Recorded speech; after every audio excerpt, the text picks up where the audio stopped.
नमस्कार दोस्तों, गुनाहों के देवता की आगे की कड़ी में आप सभी का हार्दिक स्वागत है। अभी तक हमने देखा कि चंदर की गर्मी की छुट्टियां हो गई थी, वह दिल्ली छुट्टियां बिताने चला गया था। सुधा भी आई हुई थी पर दोनों में बोलचाल नहीं था। चंदर अपने में ही अपराध बोध में धंसा जा रहा था। अब आगे की कथा।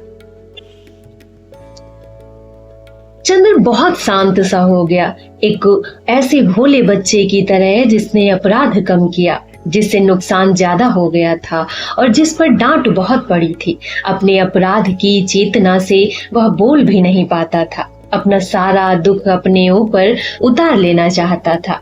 वहां एक ऐसा सन्नाटा था जो किसी को आने के लिए आमंत्रित कर सकता था, न किसी को जाने के लिए रोक सकता था। एक ऐसा मैदान था जिस पर सारी पगडंडियां तक मिट गई हो। एक ऐसी डाल थी जिस पर सारे फूल झड़ गए हो, सारे घोंसले उजड़ गए हो। मन में उनके असीम कुंठा और वेदना थी, ऐसी कि कोई उसके घाव छू ले तो आंसुओं में बिखर पड़े। वह चाहता था वह सबसे क्षमा मांग ले, बिनती से, पम्मी से, सुधा से, और फिर हमेशा के लिए उसकी दुनिया से चला जाए। कितना दुख था उसने दिया उन सबको।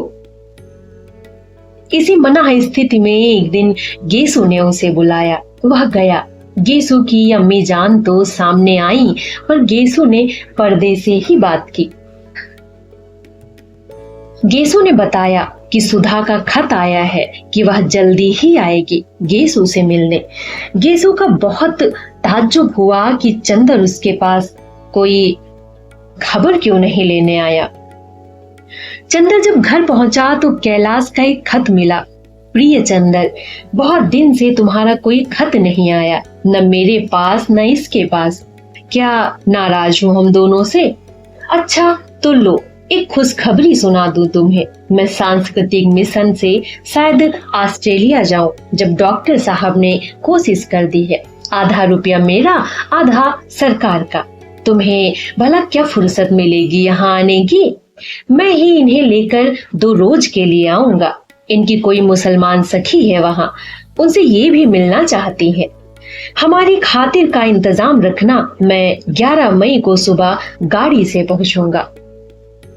सुधा के आने के पहले चंदर ने घर की ओर नजर दौड़ाई। सिवा ड्राइंग रूम और लॉन के सचमुच बाकी घर इतना गंदा पड़ा था कि गेसु सच कह रही थी कि जैसे घर में प्रेत रहते हो। आदमी चाहे जितना सफाई पसंद और सुरुचिपूर्ण क्यों ना हो, लेकिन औरत के हाथ में जाने क्या जादू है कि वह घर को छूकर ही चमका देती है। औरत बिना घर की व्यवस्था संभल ही नहीं सकती। सुधा और बिनती कोई भी नहीं थे और 3 ही महीने में बंगले का रूप बिगड़ गया था। उसने सारा बंगला साफ कराया। हालांकि 2 दिन के लिए सुधा और कैलाश आ रहे थे, लेकिन उसने इस तरह बंगले की सफाई कराई जैसे कोई नया समारोह हो। सुधा का सारा कमरा बहुत सजा दिया था और सुधा की छत पर 2 पलंग डलवा दिए थे। लेकिन इन सब इंतजामों के पीछे उतनी ही निष्क्रिय भावहीनता थी जैसे कि वह एक होटल का मैनेजर हो और 2 आगंतुकों का इंतजाम कर रहा हो, बस। मानसून के दिनों में अगर कभी किसी ने गौर किया हो तो बारिश होने के पहले ही हवा में एक नमी, पत्तियों पर एक हरियाली और मन में एक उमंग सी छा जाती है। आसमान का रंग बदला देता है और बादल छाने वाले हैं, बूंदे रिमझिमाने वाली हैं। जब बादल बहुत नजदीक आते हैं, बूंदे पड़ने के पहले ही दूर पर गिरती हुई बूंदों की आवाज वातावरण पर छा जाती है, जिसे धुरवा कहते हैं। ज्यों-ज्यों सुधा के आने के दिन नजदीक आ रहा था, चंदर के मन में हवाएं करवटें बदलने लग गई थी। मन में उदास सुनसान सा धुरवा उमड़ने घुमड़ने लगा था। मन उदास सुनसान आकुल प्रतीक्षा में बेचैन हो उठा था। चंदर अपने को समझ ही नहीं पा रहा था। नसों में एक अजीब सा घबराहट मचलने लगी थी। उसका वह विशेषण नहीं करना चाहता था। उसका व्यक्तित्व अब पता नहीं क्यों भयभीत सा था। इम्तिहान खत्म हो रहे थे और जब मन की बेचैनी बहुत बढ़ जाती है तो परीक्षकों की आदत के मुताबिक वह कॉपियां जांचने बैठ जाता था। जिस समय परीक्षकों के घर में पारिवारिक कलह हो, मन में अंतर्द्वंद हो या दिमाग में फितूर हो, उस समय उन्हें कॉपियां जांचने से अच्छा शरण स्थल नहीं मिलता था। अपने जीवन की परीक्षा में फेल हो जाने की खींच उतारने के लिए लड़कों को फेल करने के अलावा कोई अच्छा रास्ता नहीं था। चंदर जब बेहद दुखी होता तो वह कॉपियां जांचता। जिस दिन वह सुबह सुधा आ रही थी, उस रात को चंदर का मन बिल्कुल बेकाबू सा हो गया। लगता था जैसे उसने सोचने विचारने से ही इनकार कर दिया हो। उस दिन चंदर को एक क्षण को भी अकेला ना रहकर भीड़ भाड़ में खो जाने का जी चाहता था। सुबह वह गंगा नहाने गया कार लेकर। कॉलेज से लौटकर दोपहर को अपने एक मित्र के यहाँ चला आया। लौट कर आया तो नहाकर एक किताब की दुकान पर चला आया और शाम होने तक वहां खड़ा खड़ा किताबें उलटता और खरीदता रहा। वहां उसने बिसारिया का गीत संग्रह देखा जो बिनती नाम बदले उसने विप्लव नाम से छपवा लिया था और प्रमुख प्रगतिशील कवि बन गया था। उसने वह संग्रह भी खरीद लिया। अब सुधा के आने में मुश्किल से 12 घंटे की देर थी। उसकी तबीयत बहुत घबराने लगी थी और वह बिसारिया के काव्य संग्रह में डूब गया। उन सड़े हुए गीतों में ही अपने को भुलाने की कोशिश करने लगा और अंत में उसने अपने को इतना थका डाला कि 3 बजे का अलार्म लगाकर वह सो गया। सुधा की गाड़ी 4:30 बजे आती थी। जब वह जगा तो रात अपने मखमली पंख पसारे नई नींद में डूबी हुई दुनिया पर शांति का आशीर्वाद बिखेर रही थी। ठंडी झोंके लहरा रहे थे और उन झोंकों पर पवित्रता छाई हुई थी। ये पछुआ के झोंके थे। ब्रह्म मुहूर्त में प्राचीन आर्यों ने जो रहस्य पाया था वो धीरे धीरे चंदर की आंखों के सामने खुलने लगा। उसे लगा जैसे उसके व्यक्तित्व की नई सुबह है। एक बड़ा शांत संगीत उसकी पलकों की ओस पर थिरकने लगा। क्षितिज के पास एक बड़ा सा सितारा जगमगा रहा था। चंदर को लगा जैसे ये उसके प्यार का सितारा है जो जाने किस अज्ञात पाताल में डूब गया था और आज से वह फिर उग गया है। उसने एक अंधविश्वासी भोले बच्चे की तरह उस सितारे को हाथ जोड़कर कहा, मेरी कंचन जैसी सुधा रानी के प्यार, तुम कहाँ खो गए थे? तुम मेरे सामने नहीं रहे। मैं जाने कितने तूफानों में उलझ गया था। मेरी आत्मा, मेरी सारी गुरुता सुधा के प्यार में थी। उसे मैंने खो दिया। उसके बाद मेरी आत्मा पीले पत्ते की तरह तूफान में उड़ के जाने किस कीचड़ में फंस गई थी। तुम मेरे सुधा के प्यार हो ना? मैंने तुम्हें सुधा की भोली आंखों में जगमगाते हुए देखा था। वेद मंत्रों जैसे इस पवित्र सुबह में आज फिर मेरे पाप में लिप्त तन मन को अमृत से धोने आए हो। मैं विश्वास दिलाता हूँ कि आज सुधा के चरणों पर अपने जीवन के सारे गुनाहों को चढ़ाकर हमेशा के लिए क्षमा मांग लूंगा।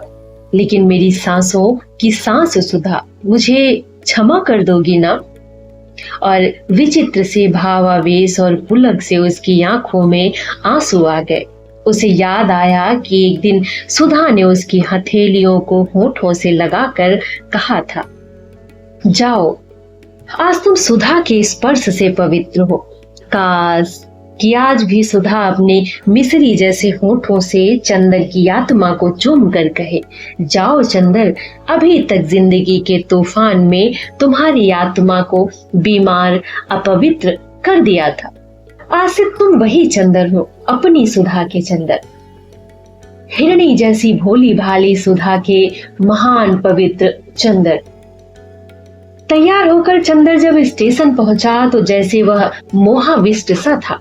जैसे वह किसी जादू या टोना पढ़ा हुआ सा घूम रहा था, और वह जादू था सुधा के प्यार का पुनरावर्तन। गाड़ी घंटा भर लेट थी। चंदर को एक पल काटना मुश्किल हो रहा था। अंत में सिग्नल डाउन हुआ, कुलियों में हलचल मची और चंदर पटरी पर झुककर देखने लगा। सुबह हो गई थी और इंजन दूर पर एक काले दाग सा दिखाई पड़ रहा था। धीरे धीरे वो दाग बड़ा होने लगा और लंबी सी हरी पूंछ की तरह लहराती हुई ट्रेन आती हुई दिखाई पड़ी। चंदर के मन में आया वह पागल की तरह दौड़कर वहां पहुंच जाए। जिस दिन एक घोर अविश्वासी में विश्वास जाग जाता है, उस दिन वह पागल सा हो उठता है। उसे लग रहा था जैसे इस गाड़ी में सभी डिब्बे खाली है, सिर्फ एक डिब्बे में अकेली सुधा होगी, जो आते ही चंदर को अपने प्यार भरी निगाहों में समेट लेगी। गाड़ी के प्लेटफॉर्म पर आते ही हलचल बढ़ गई थी। कुलियों की दौड़ धूप, मुसाफिरों की हड़बड़ी, सामान की उठाधरी से प्लेटफॉर्म भर गया। चंदर पागलों सा इन सब भीड़ को चीरकर डिब्बे में देखने लगा। एक दफे पूरी गाड़ी का चक्कर लग गया, कहीं भी सुधा नहीं दिखाई दी। जैसे आंसू से उसका गला रुंधने लगा। क्यों आए नहीं ये लोग? किस्मत कितना व्यंग करती है उससे। आज जब वह उसे किसी के चरणों पर अपनी आत्मा का उत्सर्ग कर फिर पवित्र होना चाहता था, तो सुधा ही नहीं आई। उसने एक चक्कर और लगाया और फिर निराश होकर लौट पड़ा। सहसा सेकंड क्लास से एक छोटे से डिब्बे में से कैलाश ने झांक कर कहा, कपूर। चंदर मुड़ा, देखा कि कैलाश झांक रहा है। एक कुली सामान उतार कर खड़ा है, सुधा नहीं है। जैसे किसी ने झोंके से उसके मन का दीप बुझा दिया। सामान बहुत थोड़ा सा था। वह डिब्बे में चढ़कर बोला, सुधा नहीं आई? आई है, देखो ना, कुछ तबीयत खराब हो गई है, जी मितला रहा है। और उसने बाथरूम की ओर इशारा कर दिया। सुधा बाथरूम के बगल में लोटा रखे सिर झुकाए बैठी थी। देखो, देखती हो? कैलाश बोला, देखो कपूर आ गया। सुधा ने देखा और मुश्किल से हाथ जोड़ पाई होगी कि उसे मितली आ गई। कैलाश दौड़ा और उसकी पीठ पर हाथ फेरने लगा और चंदर से बोला, पंखा लाओ। चंदर हतप्रभ था। उसके मन में सपना जो देखा था, सुधा सितारों की तरह जगमग रही होगी और अपनी रोशनी की बाहों में चंदर के प्राणों को सुला देगी। जादूगरनी की तरह अपने प्यार के पंख से चंदर की आत्मा के दाग पोंछ देगी। लेकिन यथार्थ कुछ और था।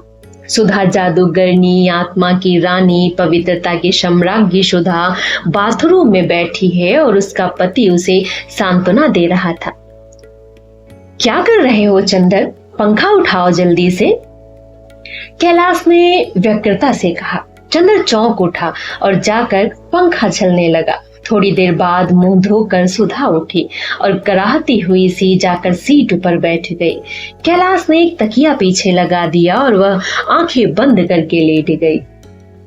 चंदर ने अब सुधा को देखा। सुधा उजड़ चुकी थी, उसका रस मर चुका था। वह अपने यौवन और रूप, चंचलता और मिठास की एक जर्द छाया मात्र रह गई थी।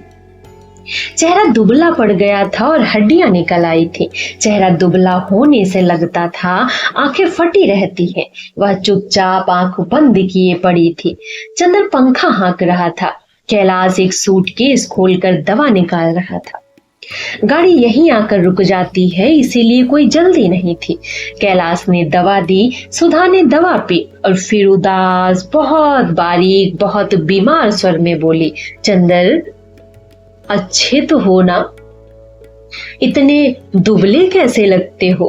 अब कौन तुम्हारे खाने पीने की परवाह करता होगा? सुधा ने गहरी सांस ली। कैलाश बिस्तर लपेट रहा था।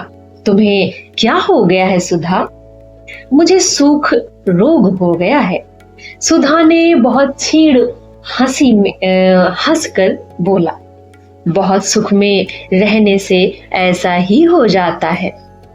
चंदर चुप हो गया। कैलाश ने बिस्तर कुली को देते हुए कहा, इन्होंने तो बीमारी के मारे हम लोगों को परेशान कर रखा है। जाने बीमारियों को क्या मोहब्बत हो गई है इनसे। चलो उठो। सुधा उठी। कार पर सुधा के साथ सामान रख दिया और आगे कैलाश और चंदर बैठे। पीछे कैलाश बोला, चंदर तुम बहुत धीमे ड्राइव करना वरना इन्हें चक्कर आने लगेगा। कार चल दी। चंदर कैलाश की विदेश यात्रा और कैलाश चंदर के कॉलेज के बारे में बात करते रहे। मुश्किल से घर तक कार पहुंची होगी कि कैलाश बोला, यार चंदर तुम्हें तकलीफ तो होगी लेकिन एक दिन के लिए कार तुम मुझे दे सकते हो? क्यों? मुझे जरा रीवा तक बहुत जरूरी काम से जाना है, वहां कुछ लोगों से मिलना है, कल दोपहर में चला जाऊंगा। इसके मतलब मेरे पास नहीं रहोगे एक दिन भी?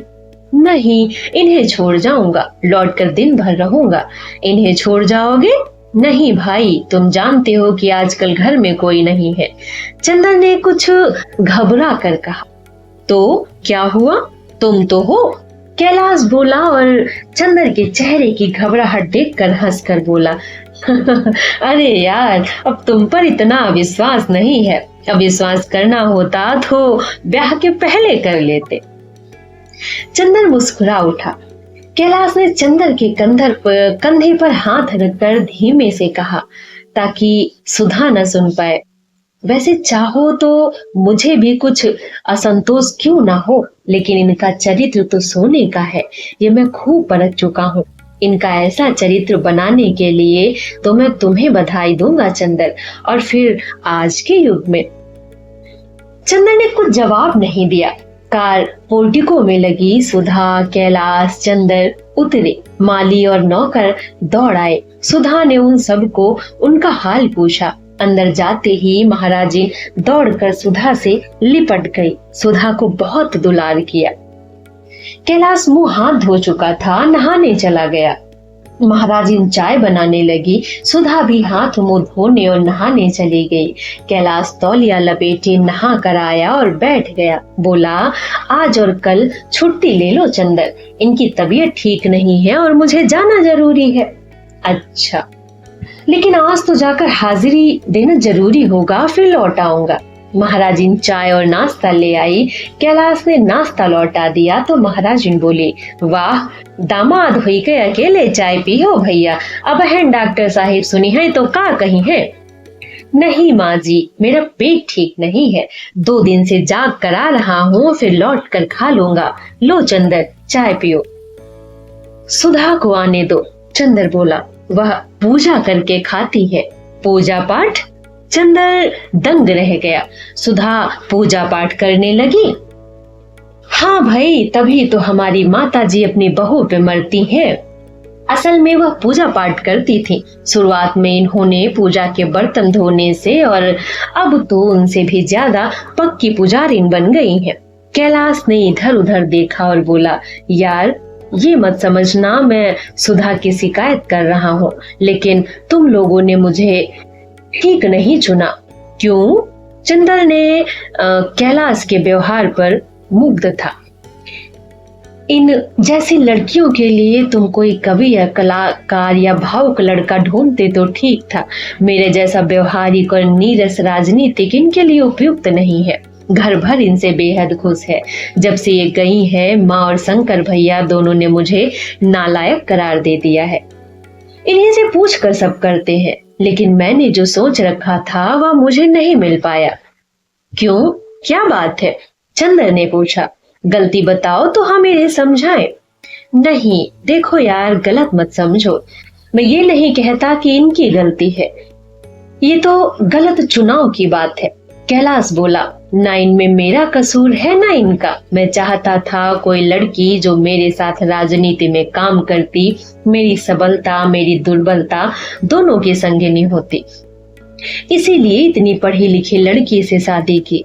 लेकिन इन्हें धर्म और साहित्य में जितनी रुचि है उतनी राजनीति में नहीं, इसीलिए मेरे व्यक्तित्व को ग्रहण भी नहीं कर पाई।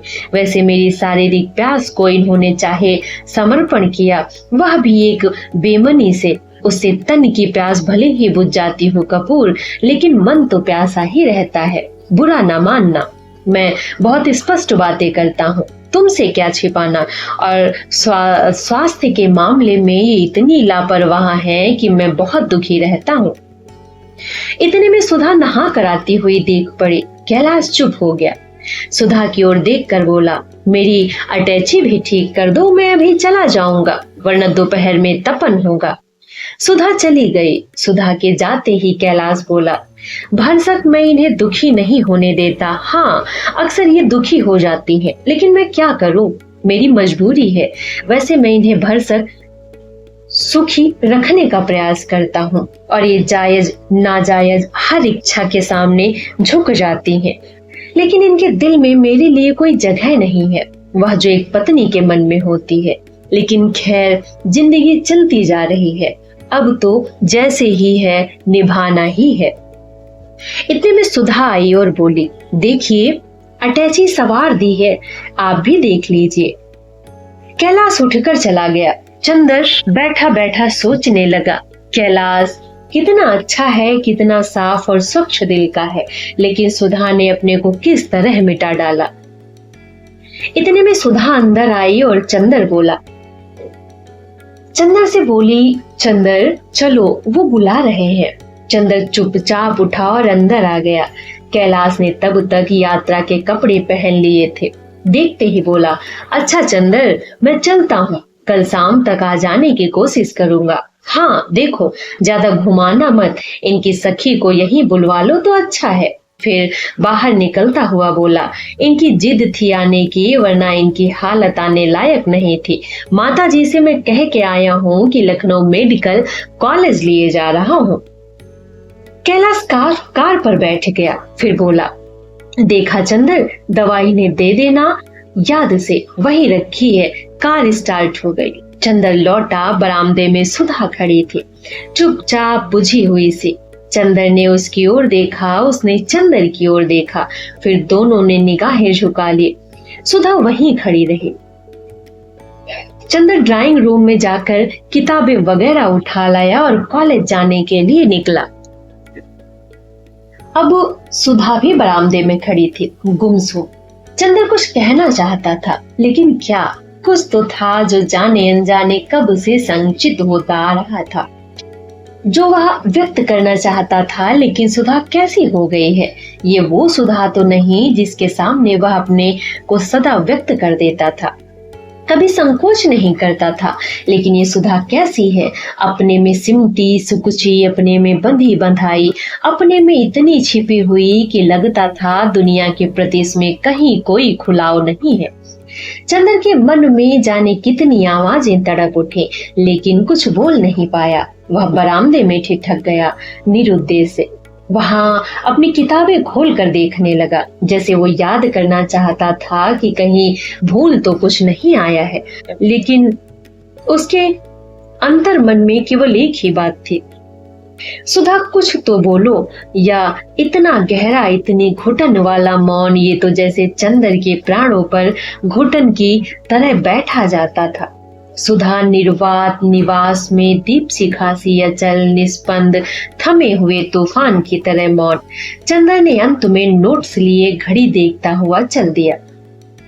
जब वो सीढ़ी पर पहुंचा तो सहसा सुधा की छाया मूर्ति में हरकत हुई। सुधा ने पांव के अंगूठे से फर्श पर एक लकीर खींचते हुए नीचे निगाह झुकाए हुए कहा, कितनी देर में आओगे? चंदर रुक गया, जैसे चंदर को सितारों का राज मिल गया हो। सुधा भला बोली तो, लेकिन फिर भी अपने मन का उल्लास उसने जाहिर नहीं होने दिया। बोला, कम से कम 2-3 घंटे तो लगेंगे ही। सुधा कुछ नहीं बोली, चुपचाप रही। चंदर ने 2 क्षण प्रतीक्षा की कि सुधा अब कुछ बोले, लेकिन वो फिर चुप। चंदर फिर मुड़ा। क्षण भर बाद सुधा ने पूछा, चंदर और जल्दी नहीं लौट सकते? जल्दी? सुधा अगर कहे तो चंदर जाए भी ना, चाहे उसे इस्तीफा देना पड़े। क्या सुधा भूल गई कि चंदर के व्यक्तित्व पर अगर किसी का शासन है तो सुधा का? वह अपनी जिद से उछल कर, लड़कर, रूठ कर चंदर से हमेशा मनचाहा काम करवाती रही है। आज वह इतनी दीनता से, इतनी विनय से, इतने अंतर और इतनी दूरी से क्यों कर रही है कि जल्दी नहीं लौट सकते? क्यों नहीं वह पहले की तरह दौड़कर चंदर का कॉलर पकड़ लेती और मचल कर कहती, अगर जल्दी नहीं लौटे तो। लेकिन अब तो सुधा बरामदे में खड़ी होकर गंभीर सी, डूबती हुई सी आवाज में पूछ रही है, जल्दी नहीं लौट सकते? चंदर का मन टूट गया। चंदर की उमंग चट्टान से टकराकर बिखर गए। उसने बहुत भरी हुई आवाज में, भारी सी आवाज में पूछा, क्यों? जल्दी लौट आते तो पूजा करके तुम्हारे साथ नाश्ता कर लेते, लेकिन अगर ज्यादा काम हो तो रहने दो, मेरी वजह से हरज मत करना। उसने उसे ठंडे, शिष्ट और भावहीन स्वर में कहा। हाय सुधा, अगर तुम जानती होती कि महीनों दुभ्रांत चंदर का टूटा और प्यासा मन तुम्हारे पुराने स्नेह की एक बूंद के लिए तरस उठा है, तो भी क्या तुम इतनी दूर से बातें करती? काश कि तुम समझ पाती कि चंदर ने अगर तुमसे कुछ दूरी भी निभाई है तो उसने खुद चंदर कितना बिखर गया है। चंदर ने अपने देवत्व को खो दिया है, अपना सुख खो दिया है, अपने को बर्बाद कर दिया है। फिर भी चंदर के बाहर से शांत और सुगठित दिखने वाले हृदय के अंदर तुम्हारे प्यार की कितनी गहरी प्यास धधक रही है। उसके रोम रोम में कितनी जहरीली तृष्णा की बिजलियां कौंध रही हैं। तुमसे अलग होने के बाद अतृप्ति का कितना बड़ा रास्ता उसने आग की लपटों में झुलसते हुए बिताया है। अगर तुम इसे समझ लेती तो तुम चंदर को एक बार दुलार करके जलते हुए प्राणों पर अमृत की चांदनी बिखेरने के लिए व्यग्र हो उठती। लेकिन सुधा, तुमने अपने बाह्य विद्रोह को ही समझा। तुमने उसे गंभीर प्यार को समझा ही नहीं जो बाहरी विद्रोह इस बाहरी विध्वंस के मूल में पयस्विनी की पावन धारा की तरह बहता जा रहा है। सुधा, अगर तुम एक क्षण के लिए इसे समझ लो, एक क्षण भर के लिए चंदर को पहले की तरह दुलरा लो, बहला लो, रूठ लो, मना लो, तो सुधा चंदर की जलती हुई आत्मा नरक चिंताओं में फिर से अपना गौरव पाले, फिर से अपनी खोई हुई पवित्रता जीत ले और फिर से अपनी विस्मृत देवत्व लौटा ले। लेकिन सुधा, तुम बरामदे में चुपचाप इस तरह की बातें कर रही हो जैसे चंदर कोई अपरिचित हो। सुधा, ये क्या हो गया है तुम्हें? चंदर, बिंती, पम्मी, सभी की जिंदगी में जो भयंकर तूफान आ गया है, जिसने सभी को झकझोर कर थका डाला है, इसका समाधान सिर्फ तुम्हारे प्यार में था, सिर्फ तुम्हारी आत्मा में था। लेकिन अगर तुमने इन चरित्रों का अंतर्निहित सत्य ना देखकर बाहरी विध्वंस से ही अपना आगे का व्यवहार निश्चित कर लिया, तो कौन इन्हें इस चक्रवात से खींच निकालेगा? क्या ये अभागे इसी चक्रवात में फंसकर चूर हो जाएंगे? सुधा, लेकिन सुधा और कुछ नहीं बोली। चंदर चल दिया। जाकर लगा जैसे कॉलेज के परीक्षा भवन में जाना भी भारी मालूम दे रहा था। वह जल्दी ही भाग आया। हालांकि सुधा के व्यवहार ने उसका मन जैसे तोड़ सा दिया था, फिर भी जाने क्यों अब वह आज सुधा को एक प्रकाश वृत्त बनकर लपेट लेना चाहता था। जब चंदर लौटा तो उसने देखा सुधा तो उसी के कमरे में है।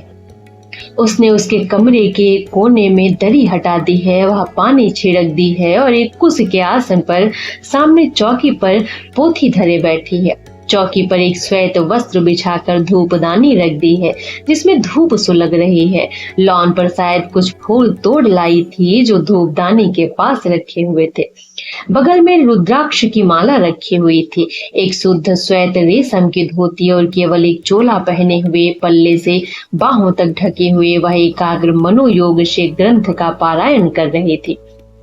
धूपदानी से धूम्र रेखाएं मचलती हुई, लहराती हुई उसके कपोलों पर झूलती हुई सूखी रूखी अलकों में उलझ रही थी। उसने नहाकर केस नहीं बांधे थे। चंद्र ने जूते बाहर ही उतार दिए और चुपचाप पलंग पर बैठकर सुधा को देखने लगा। सुधा ने सिर्फ एक बहुत ही शांत, बहुत गहरी, आकाश जैसी स्वच्छ निगाहों से चंद्र को देखा और फिर पढ़ने लगी। सुधा के चारों ओर एक विचित्र सा वातावरण था। एक अपार्थिव स्वर्गिक ज्योति के रेशों से भुना हुआ झीना प्रकाश उस पर छाया हुआ था। गले में पड़ा हुआ आंचल, पीठ पर बिखरे हुए सुनहरे बाल, अपना सब कुछ खोकर विरक्ति में खिन्न सुहाग पर छाए हुए वैविध्य की तरह सुधा लग रही थी। मांग सूनी थी, माथे पर रोली का एक बड़ा सा टीका था और चेहरे पर स्वर्ग के मुरझाए हुए फूलों की घुलती हुई उदासी, जैसे किसी ने चांदनी पर हर श्रृंगार के पीले फूल छींट दिए हों। थोड़ी देर तक सुधा स्पष्ट स्वरों में पढ़ती रही। उसके बाद उसने पोथी बंद करके रख दी। उसके बाद आंख बंद कर जाने किस अज्ञात देवता को हाथ जोड़कर नमस्कार किया। फिर उठ खड़ी हुई और फर्श पर चंदर के पास बैठ गई। आंचल कमर में खोस लिया और बिना सिर उठाए बोली, चलो नाश्ता कर लो, यहीं ले आओ। चंदर बोला। सुधा उठी और नाश्ता ले आई। चंदर ने उठाकर एक टुकड़ा मुंह में रख लिया, लेकिन जब सुधा उसी तरह फर्श पर चुपचाप बैठी रही तो चंदर ने कहा, तुम भी खाओ। मैं? वह एक फीकी सी हंसी हंसकर बोली, मैं खा लूं तो अभी क्या हो जाए। मैं सिवा नींबू के शरबत और खिचड़ी के अब कुछ नहीं खाती, और वह भी एक वक्त। क्यों? असल में पहले मैंने एक व्रत किया 15 दिन तक, केवल प्रातः काल खाने का। तब कुछ ऐसा हो गया कि शाम को खाते ही मन बिगड़ जाता है। इधर और कई रोग हो गए हैं। चंदर का मन रो गया। सुधा, तुम चुपचाप इस तरह अपने को मिटाती रही। मान लिया चंदर ने खत में तुम्हें लिख दिया था कि अब पत्र व्यवहार बंद कर दो, लेकिन क्या अगर तुम पत्र भेजती तो चंदर की हिम्मत नहीं थी कि वो उत्तर न देता। अगर तुम समझ पाती कि चंदर के मन में कितना दुख है। चंदर चाहता था कि सुधा की गोद में अपने मन की सभी बातें बिखेर दे, लेकिन सुधा कहे, कुछ शिकायत करे तो चंदर अपनी सफाई दे, लेकिन सुधा तो है कि शिकायत ही नहीं करती, सफाई देने का मौका ही नहीं देती। ये देवत्व की मूर्ति सी पथरीली सुधा, ये चंदर की सुधा तो नहीं। चंदर का मन बहुत भर आया। उसके रूंधे गले से पूछा, सुधा, तुम बहुत बदल गई हो। खैर, और तो जो कुछ है उसके लिए अब मैं क्या कहूँ, लेकिन अपनी तंदुरुस्ती बिगाड़ कर क्यों तुम मुझे दुखी कर रही हो, क्यों मुझे दुख दे रही हो। अब यूं भी मेरी जिंदगी में क्या रहा है, लेकिन एक संतोष था कि तुम सुखी हो, लेकिन तुमने मुझसे वही सहारा छीन लिया। पूजा किसकी करती हो? पूजा कहाँ, पाठ करती हूँ चंदर, गीता का और भागवत का, कभी कभी सूर सागर का। पूजा भला किसकी करूंगी? मुझे जैसी अभागिन की पूजा भला स्वीकार कौन करेगा। तब ये एक वक्त का भोजन क्यों? ये तो प्रायश्चित है चंदर। सुधा ने गहरी सांस लेकर कहा। प्रायश्चित? चंदर ने अचरज से कहा। हाँ, प्रायश्चित। सुधा ने अपने पांव की बिछियों को धोती की छोर से रगड़ते हुए कहा। हिंदू ग्रह तो एक ऐसा जेल होता है जहां कैदी को उपवास करके प्राण छोड़ने की इजाजत भी नहीं रहती। अगर धर्म का बहाना ना हो तो धर्म के बहाने उपवास करके कुछ सुख मिल जाता है। एक क्षण आता है कि आदमी प्यार से विद्रोह कर चुका है, अपने जीवन की प्रेरणा मूर्ति की गोद से बहुत दिन तक निर्वासित रह चुका है। उसका मन पागल हो उठता है फिर से प्यार करने को, बेहद प्यार करने को, अपने मन का दुलार फूलों की तरह बिखरा देने को। आज विद्रोह का तूफान उतर जाने के बाद अपनी उजड़ी हुई जिंदगी में बीमार सुधा को पाकर चंदर का मन तड़प उठा। सुधा की पीठ पर लहराती हुई सूखी अलके हाथ में ले ली। उसने गूंथने का असफल प्रयास करते हुए बोला, सुधा, ये तो सच है कि मैंने तुम्हारे मन का बहुत ही दुखाया है, लेकिन तुम तो हमारी हर बात को, हमारे हर क्रोध को क्षमा करती रही हो। इस बार तुम इतना बुरा मान गई? किस बात का चंदर? सुधा ने चंदर की ओर देखकर कहा, मैं किस बात का बुरा मान गई? किस बात का प्रायश्चित कर रही हो तुम इस तरह अपने को मिटाकर? प्रायश्चित तो मैं अपनी दुर्बलता का कर रही हूँ चंदर। दुर्बलता? चंदर ने सुधा की अलकों की घटाओं में की तरह छिटका कर कहा, दुर्बलता? चंदर, तुम्हें ध्यान होगा, एक दिन हम लोगों ने निश्चय किया था कि हमारा प्यार की कसौटी ये रहेगी चंदर, दूर रहकर भी हम लोग ऊंचे उठेंगे, पवित्र रहेंगे। दूर हो जाने के बाद चंदर, प्यार तो मुझसे एक दृढ़ आत्मा और विश्वास भरता रहा। उसी के सहारे मैं अपने जीवन के तूफानों को पार कर ले गई। लेकिन पता नहीं मेरे प्यार में कौन सी दुर्बलता रही कि तुम उसे ग्रहण नहीं कर पाए।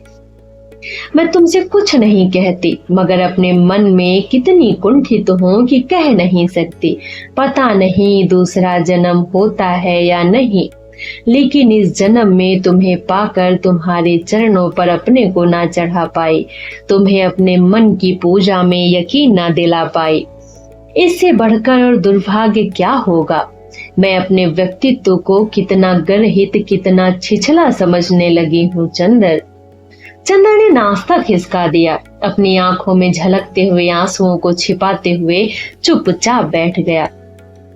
नाश्ता कर लो चंदर, तुम इस तरह तुम्हें अपने पास बिठाकर खिलाने का सुख अब कहाँ नसीब होगा। लो। और सुधा ने अपने हाथों को उसे एक नमकीन सेब खिला दिया। चंदर ने भरे आंसू सुधा के हाथ पर चू पड़े। छी, ये क्या चंदर? कुछ नहीं, चंदर ने आंसू पोंछ डाले। इतने में महाराजिन आई और सुधा से बोली, बिटिया रानी, लियो नान खटाई हम कलह से बनाए के रख दिए रहन कि तोहे के खिलेब। अच्छा, हम भी महाराजिन इतने दिन से तुम्हारे हाथ का खाने के लिए तरस गए, चलो तुम हमारे साथ। हिया चंदर भैया को देखी, अब बिटिया इन्हों के ब्याह कर दो, हम तो तोहरे साथ चली। सुधा हंस पड़ी। चंदर चुपचाप बैठा रहा।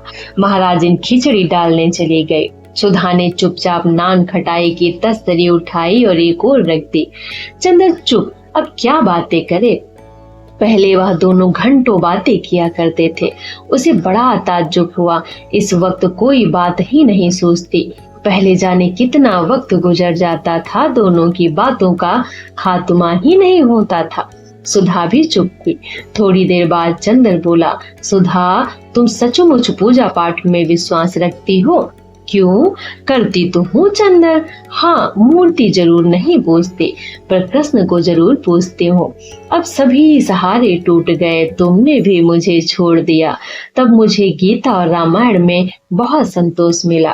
पहले मैं खुद ताज्जुब करती थी कि औरतें इतना पूजा पाठ क्यों करती हैं। फिर मैंने सोचा, हिंदू नारी इतनी असहाय होती है, उसे पति से, पुत्र से, सभी से इतनी लांछन, अपमान और तिरस्कार मिलता है कि पूजा पाठ ना हो तो पशु बन जाए। पूजा पाठ ही ने हिंदू नारी का चरित्र अभी तक इतना ऊंचा रखा है। मैं तो समझता हूँ ये अपने को भुलावा देना है। मानती हूँ चंदर, लेकिन अगर कोई हिंदू धर्म की इन किताबों को ध्यान से पढ़े तो वह जाने क्या है इनमें, जाने कितनी ताकत देती हैं ये। अभी तक जिंदगी में मैंने ये सोचा है कि पुरुष हो या नारी, सभी के जीवन का एकमात्र संबल है विश्वास। और इन ग्रंथों में सभी संशयों को मिटाकर विश्वास का इतना गहन उपदेश है कि मन पुलक उठता है। मैं तुमसे कुछ नहीं छिपाती चंदर, जब बिंती के ब्याह में तुमने मेरा पत्र लौटा दिया तो मैं तड़फ उठी। एक अविश्वास मेरी नस नस में गुथ गया। मैंने समझ लिया कि तुम्हारी सारी बातें झूठी थी। एक जाने कैसी आग मुझ में हरदम सुलगती रहती थी। मेरा स्वभाव बहुत बिगड़ गया था। मुझे हर एक से नफरत हो गई थी, हर एक से झल्ला उठती थी। किसी बात में मुझे चैन नहीं मिलता था। धीरे धीरे मैंने इन किताबों को पढ़ना शुरू किया। मुझे लगने लगा कि शांति धीरे धीरे मेरी आत्मा पर उतर रही है। मुझे लगा कि यह सभी ग्रंथ पुकार कर कह रहे हैं, संशयात्मा विनश्यति। धीरे धीरे मैंने इन बातों को अपने जीवन पर घटाना शुरू किया तो मैंने देखा कि सारी भक्ति की किताबें और उनका दर्शन बड़ा मनोहर रूपक है चंदर। कृष्ण प्यार के देवता हैं, बंसी की ध्वनि विश्वास की पुकार है। धीरे धीरे तुम्हारे प्रति मेरे मन में जगा हुआ अविश्वास मिट गया। मैंने कहा तुम मुझसे अलग ही कहाँ हो, मैं तो तुम्हारी आत्मा का एक टुकड़ा हूँ, एक जन्म के लिए अलग हो गई हूँ, लेकिन हमेशा तुम्हारे चारों ओर चंद्रमा की तरह चक्कर लगाती रहूंगी। जिस दिन मैंने पढ़ा सर्वधर्मान परित्यज्य मामेकं शरणं व्रज अहं त्वां सर्व पापेभ्यो मोक्षयिष्यामि मा शुचः, तो मुझे लगा कि तुम्हारा खोया हुआ प्यार मुझे पुकार कर कह रहा है, मेरी शरण में चले आओ और सिवा तुम्हारे प्यार के मेरा भगवान और है ही क्या। उसके बाद से चंदर मेरे मन में विश्वास और प्रेम झलक आया। अपने जीवन की परिधि में आने वाले हर व्यक्ति के लिए मुझे बहुत चाहने लगे। लेकिन चंदर जब बिनती यहाँ से दिल्ली जाते वक्त मेरे साथ गई और उसने सब हाल बताया तो मुझे कितना दुख हुआ, कितनी ग्लानि हुई। तुम्हारे ऊपर नहीं, मेरे ऊपर। बातें भावनात्मक स्तर से उठकर बौद्धिक स्तर पर आ चुकी थी। चंदर फौरन बोला, सुधा ग्लानि की तो कोई बात नहीं, कम से कम मैंने जो कुछ किया उस पर मुझे जरा सी भी शर्म नहीं। चंदर के स्वर में फिर एक बार गर्व और करवाहट सी आ गई थी। मैंने जो कुछ किया है उसे मैं पाप नहीं मानता। तुम्हारे भगवान ने तुम्हें जो रास्ता दिखलाया वो तुमने किया, मेरे भगवान ने जो मुझे रास्ता दिखलाया वो मैंने किया। तुम जानती ही हो मेरी जिंदगी की पवित्रता तुम थे। तुम्हारी भोली निष्पाप सांसें मेरी सभी गुनाह, मेरी सभी कमजोरियां सुलाती रही हैं। जिस दिन तुम मेरी जिंदगी से चली गई, कुछ दिन तक मैंने अपने को संभाला। उसके बाद मेरी आत्मा का कण कण द्रोह कर उठा। मैंने कहा, स्वर्ग के मालिक साफ साफ सुनो, तुमने मेरी जिंदगी की पवित्रता छीन ली है। मैं तुम्हारे स्वर्ग की वासना की आग में धधक कर उसे नरक से बदतर बना दूंगा। मैंने होठों के किनारे चुंबन की लपटें सुलगानी शुरू कर दी। धीरे धीरे महाशमशान के सन्नाटे में करोड़ों वासना की लपटें जहरीले सांपों की तरह फुफकारने लगी। मेरे मन में इनमें बहुत संतोष मिला, बहुत शांति मिली। यहाँ तक लगा कि विनती के लिए मैं अपने मन की सारी कटुता भूल गया हूँ। मैं कैसे कह दूं कि ये सब गुनाह था। सुधा, अगर ठीक से देखो, गंभीरता से समझो तो जो कुछ तुम्हारे लिए मेरे मन में था उसी की प्रतिक्रिया वह है जो मेरे मन में पम्मी के लिए था। तुम्हारा दुलार और पम्मी की वासना दोनों एक सिक्के के दो पहलू है। अपने पहलू को सही और दूसरे पहलू को गलत क्यों कहती हो? देवता की आरती में जलता हुआ दीपक पवित्र है और उससे निकला हुआ धुआं अपवित्र। दीप शिखा नैतिक है और धूम रेखा नैतिक। ग्लानि किस बात की है सुधा? चंदर ने बहुत आवेश में कहा, छी चंदर, तुम मुझे समझे नहीं। मैं नैतिक अनैतिक की बात नहीं करती। मेरे भगवान ने, मेरे प्यार ने अब मुझे उस दुनिया में पहुंचा दिया है जो नैतिक अनैतिक से उठकर है। तुमने अपने भगवान से विद्रोह किया, लेकिन उन्होंने तुम्हारी बात पर कोई फैसला भी तो दिया होगा। वे इतने दयालु हैं कि कभी मानव के कार्यों पर फैसला ही नहीं देते। दंड तो दूर की बात, वे तो केवल आदमी को समझाकर, उसकी कमजोरियां समझाकर उसे क्षमा करने और उससे प्यार करने की बात करते हैं चंदर। वहां नैतिकता अनैतिकता का प्रश्न ही नहीं। तब ये ग्लानि किस बात की है तुम्हें? चंदर ने पूछा। ग्लानि तो मुझे अपने पर थी चंदर। रहा तुम्हारा पम्मी से संबंध तो मैं बिनती की तरह नहीं सोचती। इतना विश्वास रखो, मेरे पाप और पुण्य की तराजू ही दूसरी है। फिर कम से कम अब इतना देख सुनकर मैं ये नहीं मानती कि शरीर के प्यास ही पाप है। नहीं चंदर, शरीर के प्यास भी उतनी ही पवित्र और स्वाभाविक है जितनी आत्मा की पूजा। आत्मा की पूजा और शरीर की प्यास दोनों अभिन्न है। आत्मा की अभिव्यक्ति शरीर से है, शरीर का संस्कार, शरीर का संतुलन आत्मा से है। जो आत्मा और शरीर को अलग कर देती है वही मन के भयंकर तूफानों में उलझकर चूर हो जाता है। चंदर, मैं तुम्हारी आत्मा थी, तुम मेरे शरीर थे। पता नहीं कैसे हम लोग अलग हो गए। तुम्हारे बिना मैं केवल सूक्ष्म आत्मा रह गई। शरीर के प्यास, शरीर की रंगीनियां मेरे लिए अपरिचित हो गई। पति को शरीर देकर भी मैं संतोष न दे पाई और मेरे बिना तुम केवल शरीर रह गए। शरीर में डूब गए पाप का जितना हिस्सा तुम्हारा है उतना ही मेरा। पाप की वैतरणी के इस किनारे जब तुम तड़पोगे तभी तक मैं भी तड़पूंगी। दोनों में से किसी को भी चैन नहीं और कभी चैन नहीं मिलेगा। लेकिन फिर हटाओ इन सब बातों को चंदर, तुमने व्यर्थ ये बात उठाई। अब मैं अपनी बात करना भूलती जा रही हूँ। मैं तो आई थी तुम्हें देखकर कुछ मन का ताप मिटाने। उठो, खाना खाएं। सुधा बोली। नहीं, मैं चाहता हूँ बातें सुलझ जाएं। सुधा चंदर के साथ सुधा का हाथ अपना सिर पर रखकर कहा, मेरी तकलीफ अब बेहद बढ़ती जा रही है। मैं पागल न हो जाऊं। छी, ऐसी बातें नहीं सोचते। उठो। चंदर को उठाकर सुधा बोली। दोनों ने खाना खाया। महाराजिन बड़े दुलार से परोसती रही और सुधा से बातें करती रही। खाना खाकर चंदर लेट गया और सोचने लगा, अब क्या सचमुच उसके और सुधा के बीच में कोई इतना भयंकर अंतर आ गया है कि दोनों पहले जैसे नहीं हो सकते। लगभग 4 बजे वह जगा तो उसने देखा कि उसके पांव के सिर पर पांव पर सर रखकर सुधा सो रही है। पंखों की हवा वहां तक नहीं पहुंचती। वह पसीने से तरबतर हो रही है। चंदर उठा। उसने नींद में ऐसा लगा जैसे कुछ इधर उधर कुछ हुआ ही नहीं है। सुधा वही सुधा है। चंदर वही चंदर है। उसने सुधा के पल्ले से सुधा के माथे और गले का पसीना पोंछ दिया और हाथ बढ़ाकर पंखा उसकी ओर घुमा दिया। सुधा ने आंखें खोली और एक अजीब सी निगाह से चंदर की ओर देखा और चंदर के पांव को खींचकर वक्ष से लगाकर फिर आंखें बंद करके लेट गई। चंदर ने अपना एक हाथ सुधा के माथे पर रख लिया। वह चुपचाप बैठा सोचने लगा। आज से लगभग साल भर पहले की बात, जब उसने पहले पहल सुधा को कैलाश का चित्र दिखाया था और सुधा रोध होकर उसके पांवों में इसी तरह मुंह छिपाकर सो रही थी। और आज सुधा साल भर में कहां से कहां जा पहुंची। चंदर कहां से कहां पहुंच गया। काश कि कोई उनकी जिंदगी की स्लेट से इस वर्ष भर में खींची हुई मानसिक रेखाओं को मिटा सके तो कितना सुखी हो जाएं दोनों।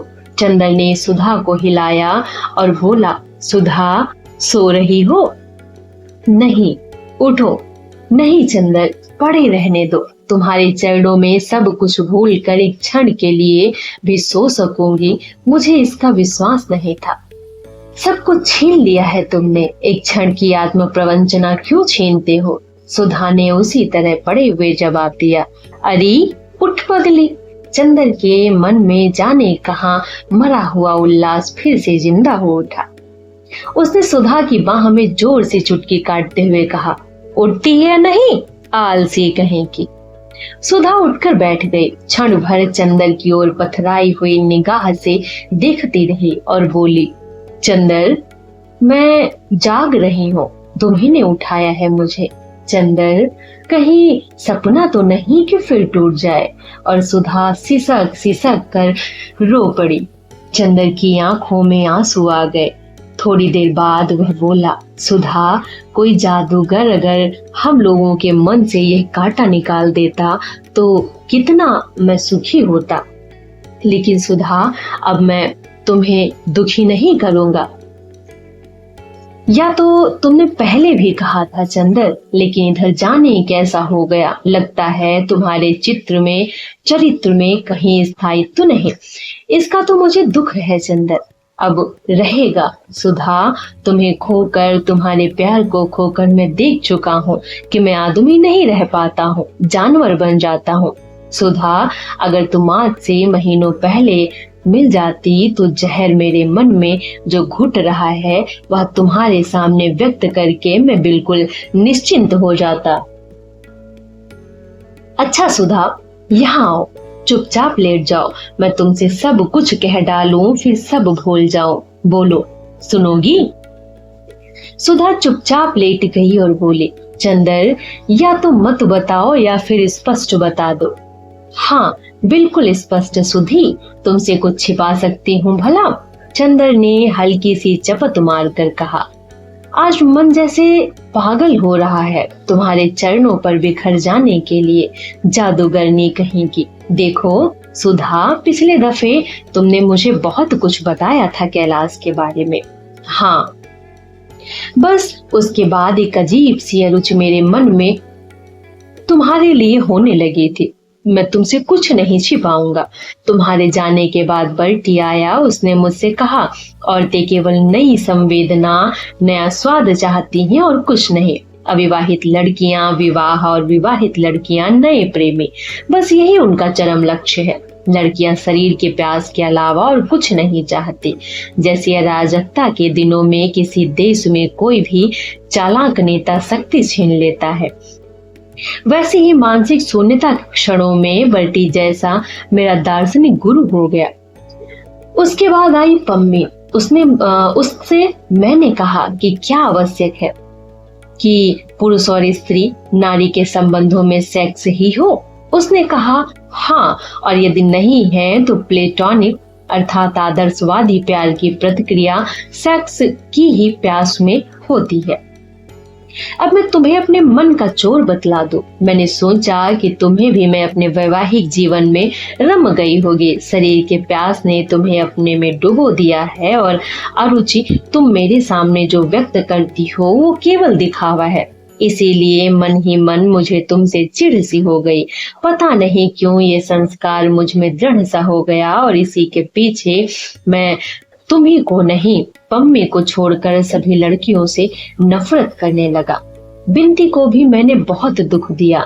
ब्याह में जाने के पहले ही बहुत दुखी होकर गई थी।